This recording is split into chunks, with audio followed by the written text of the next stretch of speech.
up, loves? Welcome back to my channel. It's your girl Tiffanie T, the Luxe Realtor. If you're new here, welcome. In today's video, we're going to be talking about something that I don't really hear many people talking about. I don't think I've seen many videos on it, but it is something that I absolutely think needs to be addressed in the real estate field, and that is working with renters. Now, I know, just off the bat, obviously the commission from a renter transaction versus a buyer or seller transaction is completely different. But let's face it, renters are also clients. They are clientele. So today I'm going to be answering the question of, should I work with renters? And if so, what does that process look like? So let's get into it. So first and foremost, I want to tell you guys that renters built my business. Now, this was obviously years ago, before we had the technology that we have today, before social media was even booming. And so that's kind of what my sphere was.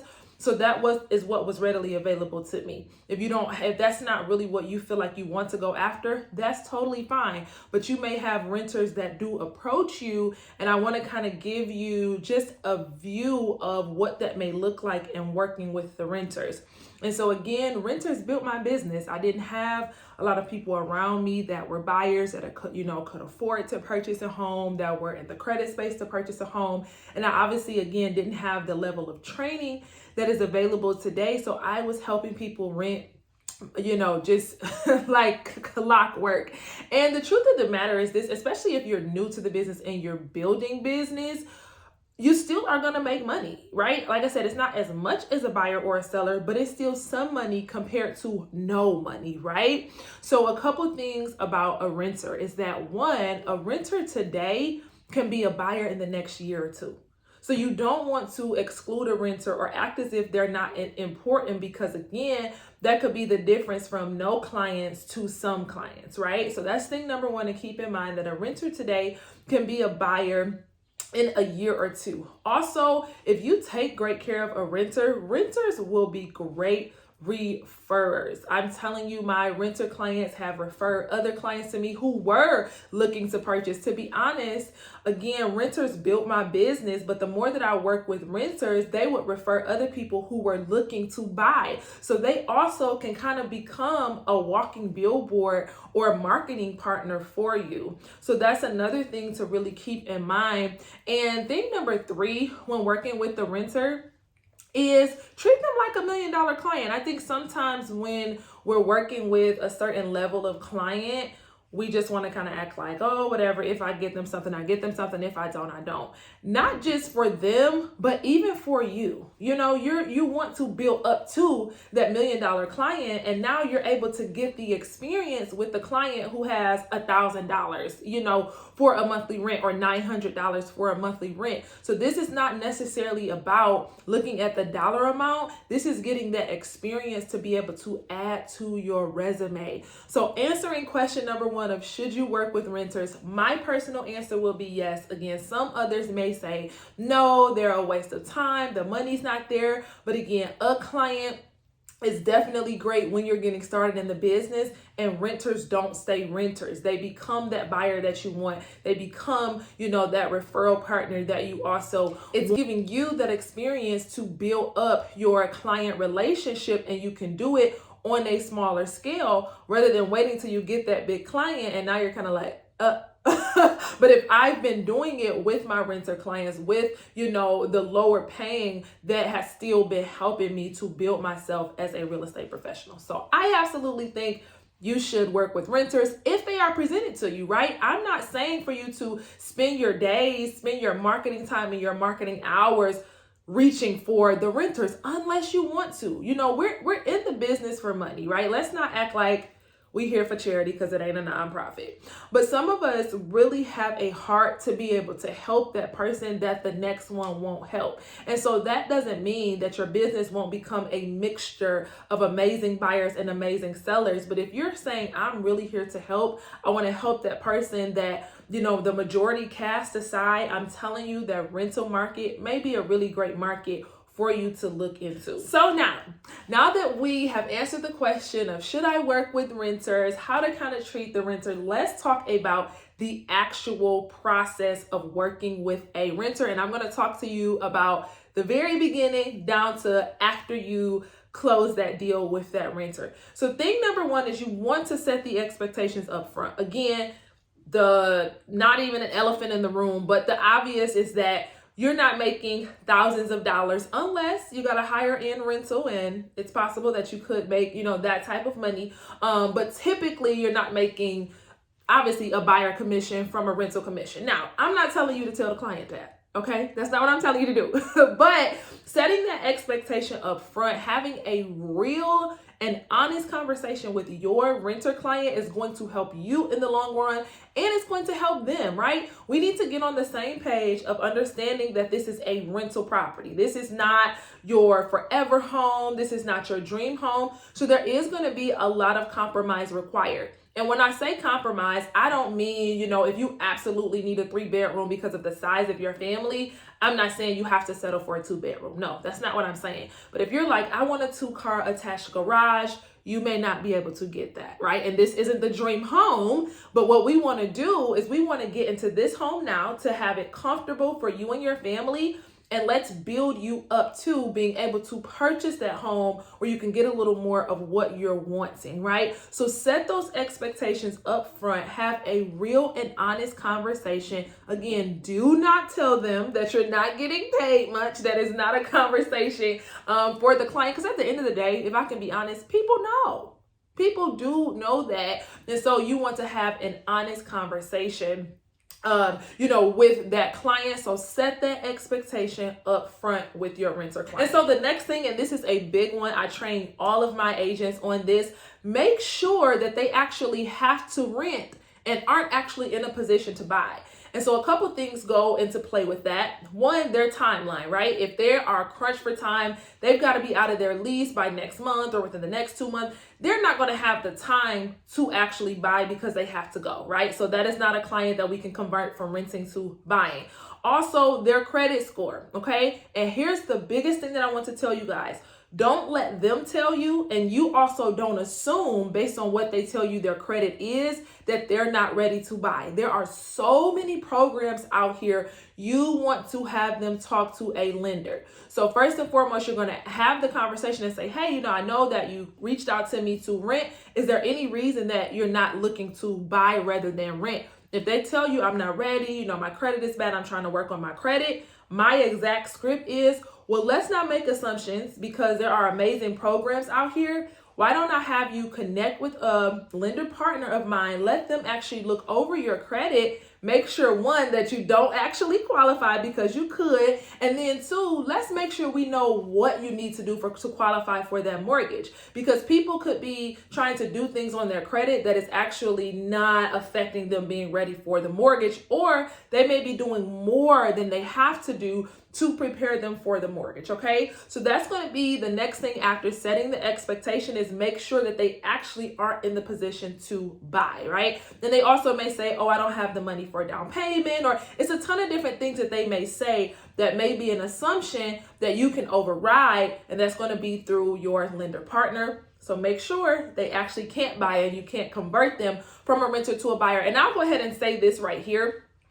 If they are a renter and ultimately they want to be a buyer one day, you want to have a process set up that when they're ready to buy, they stick with you. And that's why when I talked about treating them like that $1 million client, people are going to remember how you treat them. And when they're ready, they're going to want to reach out to have you help them with that process. So even if they're renting, again, don't just look at them as a renter. Look at them as someone I now can add to my database for future clients. They now become a part of my sphere. And if you talk to a ton of successful agents, they're going to tell you your sphere is so important in building your business. So again, at that point where you're seeing if they can or can't buy, if they actually are not in the position to buy and they have to rent right now, but eventually they want to buy, make sure you have a system to put them into to help them to buy in the next year or two. All right, so another one that is really big is to do a consultation with the client and ask them all the right questions. I have a questionnaire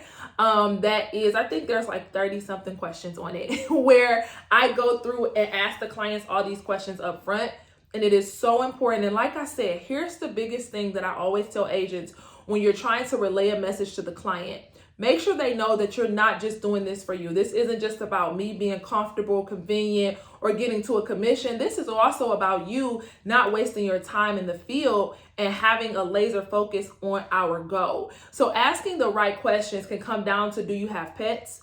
Right? Because when you're buying a house, that doesn't matter because you can do what you want. But even in renting a house, there are some houses, of course, a lot of condos that don't allow pets. So if you have a dog, that's going to eliminate a lot of the listings that we may see on the market, which is also going to help me not to send you the listings that say no pets, right? But if you don't ask that type of question up front, you could be sending them something that they fall in love with, and then down in the realtor remarks, you see it says no pets, and you have to turn around and tell them that. You want to eliminate disappointment later on. That's what asking those questions up front will do. One of the most important, do you have the move-in costs, right? Because again, you can even have the credit, you can be ready to move, and again, you got to move in a month. Your lease is up, so you got to get out of there. Do you have that first month's rent and a month and a half security deposit? If they don't have that, you guys now have to figure out a plan. Are they going to be able to extend the lease where they are to be able to get a couple paychecks to save that money up? Can they borrow the money from a family member? Like, you have to have these conversations up front, because you also don't want to be so desperate that, oh my God, I finally got a client, I'm excited to get into the field, and you go in the field and you start spending that gas money and your time, which is so important in this business. And then when you guys are ready to apply, it's like, oh, but I don't have all the money. No, that is something that should be discussed up front. You need to ask those type of questions. You also need to know, what are deal breakers? And again, where can we compromise? We're not buying a home. This is not the dream home. So while there are things that you want, what do we absolutely need? And that's what we're going to focus in. Obviously, their credit score, right? Now with purchasing, we're going to let the lender look through that, okay? Because the mortgage process is completely different than just our standard looking at a credit score on a Credit Karma or something like that. So we're going to let the lender handle that. But as the renter or the renter's agent, you are completely helping them from start to finish. So you're going to need to know what their credit score is. You're going to need to see the credit report, because people lie.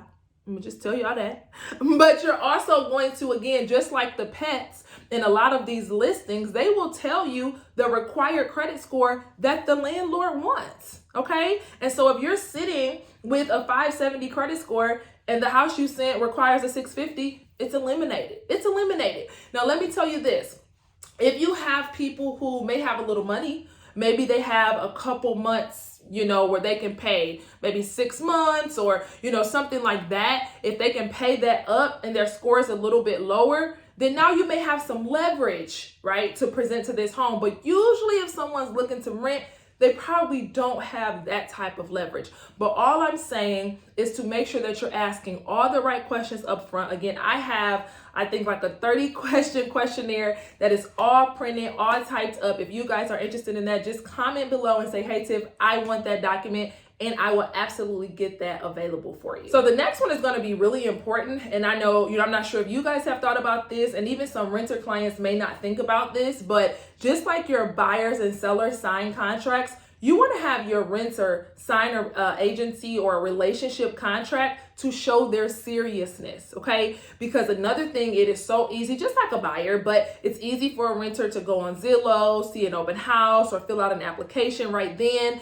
and you kind of be eliminated from the process. So just like when I'm talking about setting those expectations up front, that's something that you want to say to them. If there's ever a home you want to see, if there's ever an application that you're wanting to put in, make sure you run it through me so that I can represent you. I can assist you. I can make sure all the documents are proper. Make sure you're not missing anything and getting that lease set up. And so a great way to really keep your renters under control, not to let it get, too out of hand. You're talking some days, or you go weeks without talking, and then they look up and they got something, is you want to set those expectations and have them to sign contracts to show their seriousness. And then obviously it also is going to show your seriousness and making sure that you're representing them properly. So the next thing that's extremely important is going to be getting their documents. Like I said, you never, repeat after me, say, I never go into the field or just agree to work with the client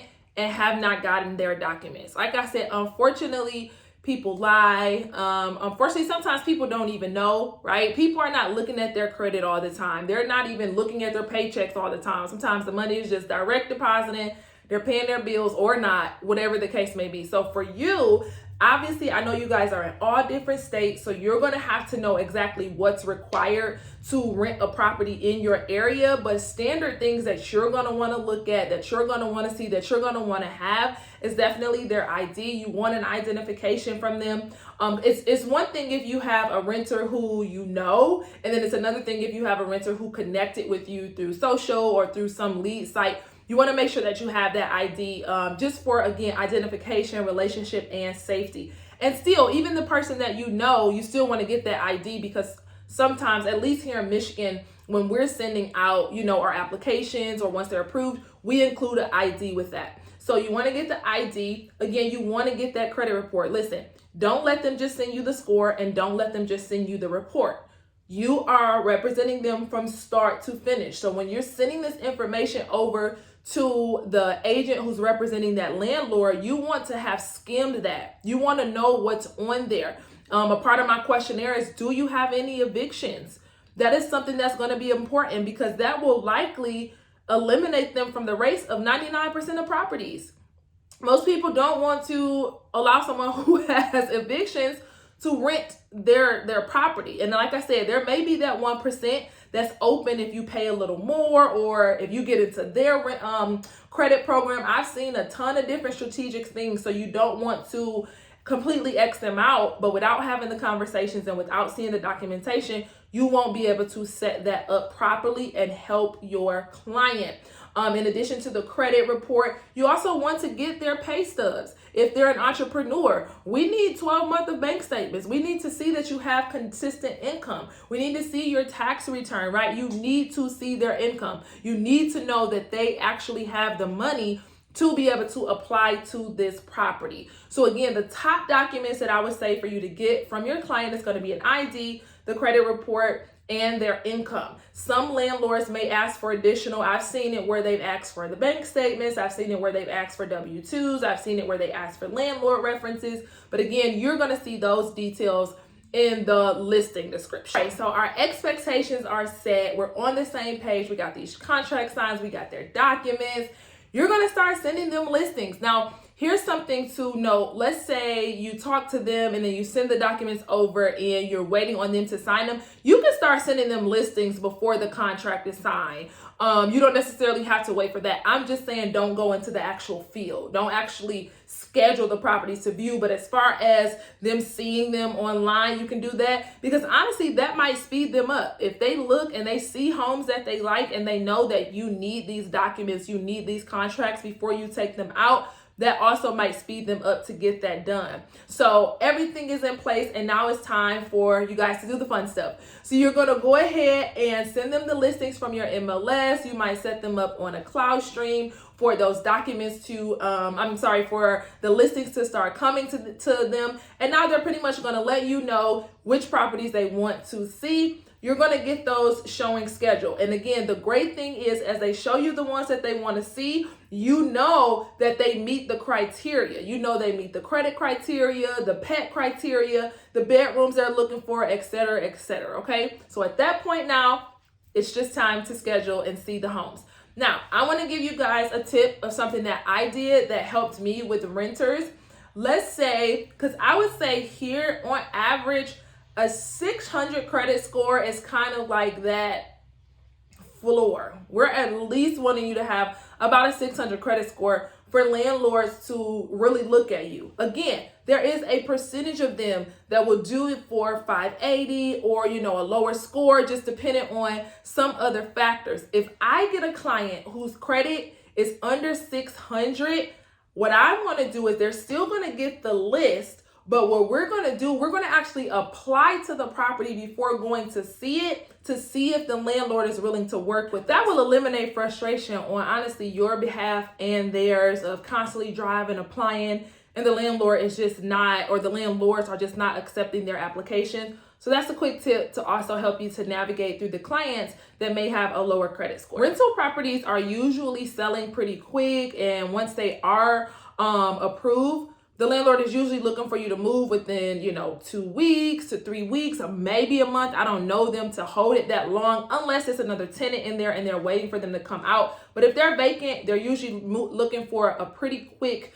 turnaround for you to move in. So make sure you know their schedule as far as when they can view, and also their schedule on how soon they can move in. Because if I have a renter that comes to me and they're like, oh, we want to be moved in June, and they're talking to me in January, and I'm like, well, can you move sooner? And they're like, well, we prefer June, maybe May at the earliest. I'm not going to start looking that early. I may start looking, in March or April, so that once approved, they can go ahead and move, not too long after that. So again, now you've looked, you guys have found the house you like. You have them fill out the application. So you send it over to the client. They fill out the application. There may or may not be an application fee required for that. And you just get with the listing agent to see how that application fee is paid. Have your client take care of that. And again, you already have their documents. So now you can go ahead and send that over once they return the application filled out. If for any reason they're looking for additional documents like a landlord reference or bank statements, again, you set the expectation up front that said, hey, some landlords may require additional documents, but we'll let you know that as we approach it with the different listings that we're looking at. So now you filled out the application and sent it over to the listing agent. So a couple things when you're sending over to the listing agent, make sure you have a professional email prepared. Don't just send them documents. Make sure you send the documents, put a greeting in the body, make sure your contact information is there, have the property name as the subject, and always follow up with the agent. Call the agent, text the agent and say, hey, this is Tiffanie T. I'm just confirming that you received the application for 123 Main Street for my client. They say yes or no, or maybe they don't answer. You'll send them a text. What I want you to always ask is, do you know when we'll hear back?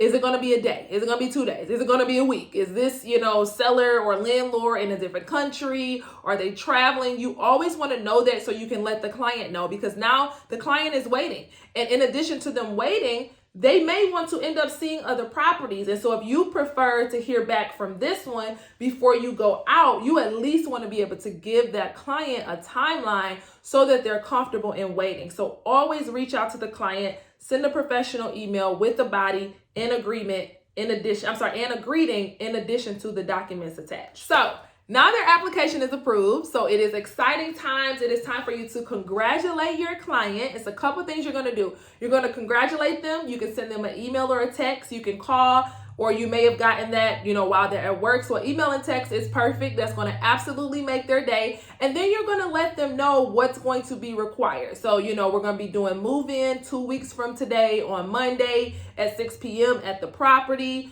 This is how much the obviously move-in cost is, because up front, you just kind of gave them an estimate. We know it's first month's rent plus 1.5 for security deposit, right? Well, it may be prorated days. So now at this point, you guys have an exact number. So you can let them know if they're bringing checks, who the checks are written out to, the money orders. You're basically just giving them all the details that they need for move-in. After you have congratulated them, they know what they need.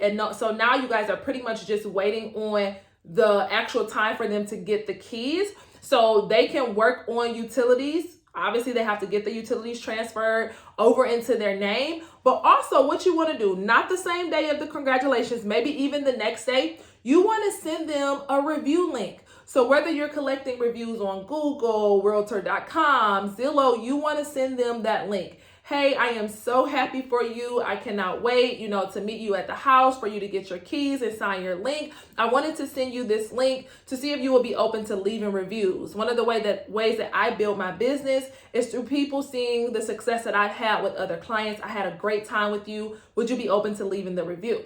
It's much better to send them that review link while you guys are still in process than once it's over, because at that point, they're worried about moving into their new property.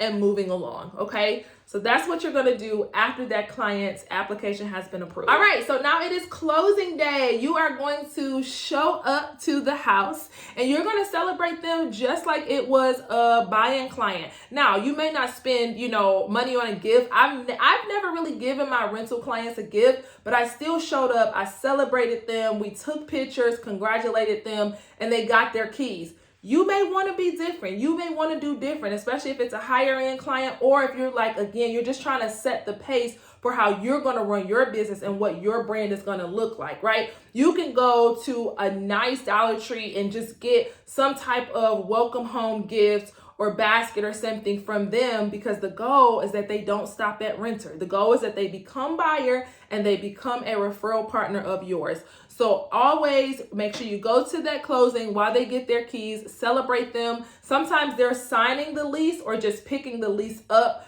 as they drop off their funds, because you will have some agents that'll send the lease ahead of time for them to look through and sign it. So at that point, it's already done and you guys are just there to exchange money as well as get the keys. All right, and so at this point, it's over. You've done a great job. You helped them, but your job does not end there. Now that your clients are in their home, you're going to make sure that they are in your database. You want to make sure that you're following up with that client, even if it's once a year. They're hearing from you on the holiday, or you got their birthday that is a part of their questionnaire, and you're just telling them happy birthday, telling their children happy birthday. Maybe you guys started a process of helping them fix their credit. So this time next year, we can be looking into them buying. So you want to send them a thank you email. Thank you for allowing me to, serve you on this transaction. Thank you for the review that you sent. If for any reason they didn't fill the review link out, you can go ahead and resend it at that point. And again, another great way for you to send out, add a couple tips. Do you know where the closest Kroger is to that home? Again, I'm sorry, I'm talking Michigan. I know everybody may not have Krogers, but the closest grocery store. Do you know where the closest post office is? Send them some tips, because like I said, once you then go get that buyer client, you're going to be on cruise control of this excellent service, you guys. So listen, if you guys enjoyed that video, I want y'all to comment. Y'all have to let me know, because this one is a little different. I know some people are like, I'm not helping renters, don't help renters, won't help renters, and that is totally fine. But I feel like if I'm going to be your virtual mentor, right? I had someone tell me I was their virtual mentor, and that meant the absolute world to me. But so many of you all reach out and say that you're watching my videos and helping you to build your career. And if I'm going to do that, I'm going to give you guys everything I didn't get that I now know makes for a successful agent. And so if you guys run into renters, I want you to help them like they are a $1 million client, because your brand is on the line, not that commission. If you do what you do well and you take great care of people, you're gonna make the money that you want to make. But your brand is so important. So I need y'all to comment and tell me how y'all feel about this video. Do you work with renters now? Were you also kind of in a position where it was like, no, I ain't touching a renter? Are you open to working with renters? How y'all feeling about this? So make sure y'all like, comment, and of course subscribe and become a part of my community. I love you guys, and I'll see you in the next video.